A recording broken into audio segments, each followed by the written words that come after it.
Hello everybody, welcome to Crafty Soup. My name is Misty. Today I have a layout process video for you featuring the Counterfeit Kit Challenge, which I'm going to accomplish with a faux letterpress technique. And if you don't know what that is, we will get to that. But first, let's talk about the challenge. The challenge this month is inspired by the Beatles song Ticket to Ride because our counterfeit kits this month included a lot of ticket inspiration. Now my tickets are going to come from this embossing folder, and that's where that letterpress technique is going to come in.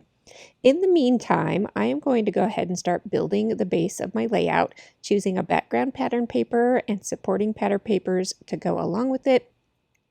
I am trying to choose things in good colors that match my photo, as well as things with arrows and movement to them, because my story is all about my daughter's new driving permit, which is her ticket to drive. And that's my little pun and play on words with the Ticket to Ride Beatles song.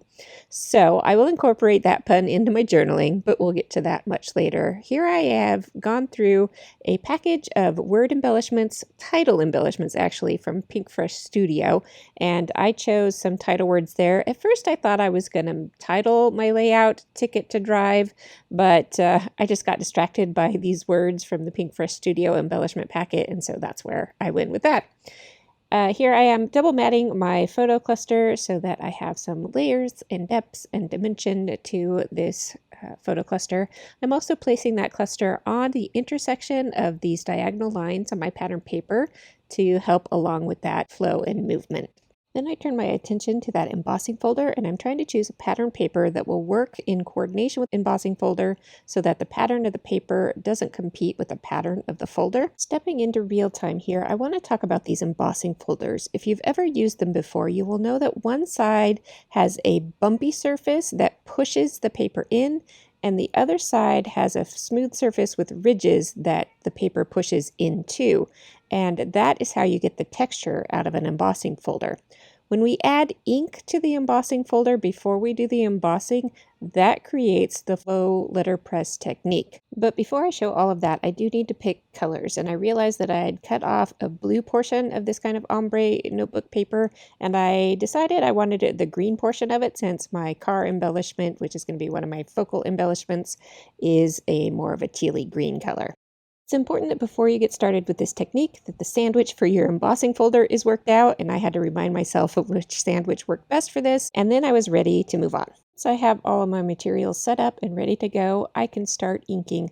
I usually like to ink the bumped up portion of these embossing folders because that gives you color without it overwhelming the pattern of the background paper. And that actually gives you a crisper letterpress technique, which is where letters are used to ink and then press into specialty paper. And we're mimicking that here with the embossing folder. And I will show you that look a bit closer in a second. As you're inking, you might get smudges or smears from your ink pad, depending on how juicy your ink pad is. You can just feel free to wipe those away and then go ahead and re-ink any areas that you need to. You don't have to worry about the ink drying on this folder because it is plastic and it resists the ink. I think the biggest thing you have to worry about here is the ink can start beading and pooling if you go too slowly. So once you have a good coat of ink, I would just take one final kind of tap of ink across the entire project, so to make sure those beads have been broken up, and then carefully place your paper into the folder on the non-inked side. Squeeze it closely so it doesn't slip and slide around because that will smudge your ink, and then carefully roll it through your machine, and then when you take it out you will get that letterpress look. Now here is where I didn't think everything through. If you're using text, your letterpress text may be reversed. That is pretty solvable just by inking the other side of your embossing folder. The only difference here is that you're going to have more of the ink color showing through and less of the paper color showing through, so that you will get a slightly different look to this project. So this ended up being more green than I anticipated, but that's okay. It's still working out. Now to clean your embossing folders, you just spray them with water, dry them off, and put them away. Before we move on with the rest of the layout, here's another look at that technique. Now I made this on a Christmas card that I created a few years ago, and you can see depending on how much open space you have on your embossing folder, you may get more of that ink pooling up and beading for a less smooth look. And this image also shows that it doesn't matter if some of the images are reversed. that only matters with certain images, but mostly with text. So for the most part, you do have choices on which side of the embossing folder you can ink. All right, with that technique well covered, let's go ahead and move back to this layout. I am going to slice apart my letterpress piece here to create more of ticket strips, and I'm going to use those to embellish this layout. And now it's just a matter of putting all the pieces together and deciding how I like the flow of this layout. At first I thought I was going to tuck these pieces around the edges of my photo mat, but I didn't want to cover up the arrows on that gray part of the mat, and I put it too far to the left of my layout to tuck it around the edge of the gray pieces. So I went with this more vertical element to these tickets, and that works for a few reasons. One, it creates more of a diagonal flow to this layout, which I'm going to turn into a visual triangle when I work on my journaling and the embellishment that goes along with that.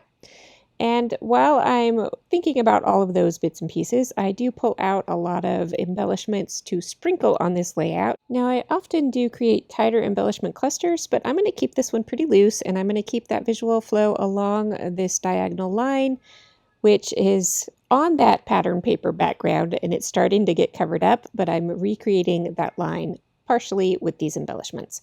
I have a mixture of puffy stickers, chipboard stickers, and here I am pulling out pieces to start working on my journaling area. I did purposely use that background paper with the white part to the right so that I could use that as journaling.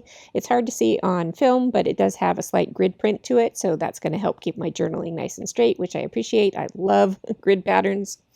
And so yeah, I'm just finishing up this layout with all of these little bits of elements that go along with this phrase. I am trying to keep in mind adding certain colors to all the areas. So I've got reds and pinks, I've got blues and teals, and I've got a little bit of greens. So I am trying to make sure I'm spreading out that color around the layout. I do also balance a little bit of that yellow from the background pattern paper with that word travel up on that ticket in the upper left-hand corner.